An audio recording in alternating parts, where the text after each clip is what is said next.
Merci, monsieur le maire. Vous avez la parole. Merci, monsieur le maire. Je vais poser ma question, monsieur le maire, mais permettez-moi une réaction tout de même. Monsieur Falco, moi je m'appelle De Hubeda, et quand j'entends dire que l'immigration aggrave la barbarie, je me dis... C'est pas moi qui l'ai dit, je suis fils d'immigré, donc... C'est ce que je excusez-moi. Écoutez ce que je vous dis, monsieur. Oui, non, mais excusez-moi. Hein. Et quand j'entends M. Navarane dire que l'immigration aggrave la barbarie, je me demande qui est le plus barbare. Donc, ma question, monsieur le maire, est la suivante. Et je vous remercie de m'avoir permis de la poser. Pour donner suite à une rencontre avec le syndicat CGT de l'Arsenal de Toulon et Antenne, nous souhaitons connaître les actions concrètes de la municipalité au sujet des déplacements des salariés entre les parkings relais et la base maritime. Un premier parking relais existe déjà sur la Beaucaire. Un second pourrait être créé soit à la Chaberte, soit sur le terrain qui anciennement abritait les tennis du CSAM à la Farlède, Toulon-Est. Les raisons qui plaident en faveur de dessertes dédiées Est et Ouest sont nombreuses.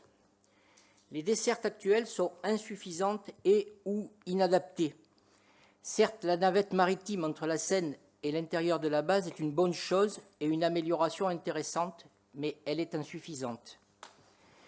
La presse s'en est fait l'écho récemment, Toulon est une ville qui souffre de nombreux embouteillages.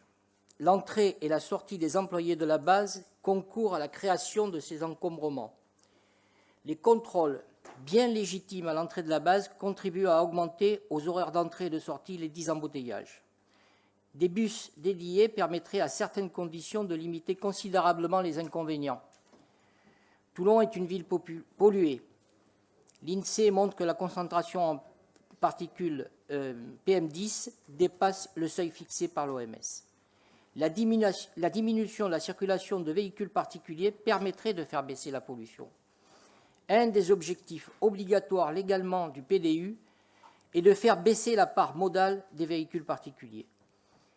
Les coûts pour les salariés seraient moindres et ils gagneraient du temps en raison des difficultés de stationner à l'intérieur de la base.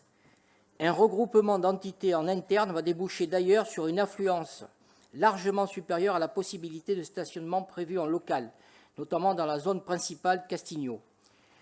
L'urgence va se faire sentir dès la fin du second semestre 2021 et s'accentuer en 2022.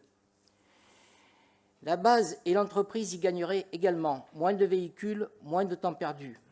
Les lignes ordinaires ne sont pas adaptées à cette problématique. Il s'agirait en effet de faire rentrer les bus dédiés à l'intérieur de la base. Quelles seraient les conditions de la réussite ? Le contrôle des autorisations d'accès à la base devrait se faire à l'intérieur des bus dédiés par les personnels autorisés pendant le trajet. C'est la condition d'un gain de temps énorme.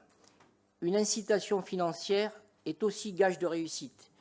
La gratuité totale ou à défaut une tarification extrêmement attractive est indispensable pour les agents qui utiliseraient des parkings dédiés. En ce qui concerne le financement, on peut parfaitement mettre en place, au vu des avantages pour tous, un partenariat entre le réseau Mistral, la métropole, le commandant de la base de défense pour que les coûts soient supportables.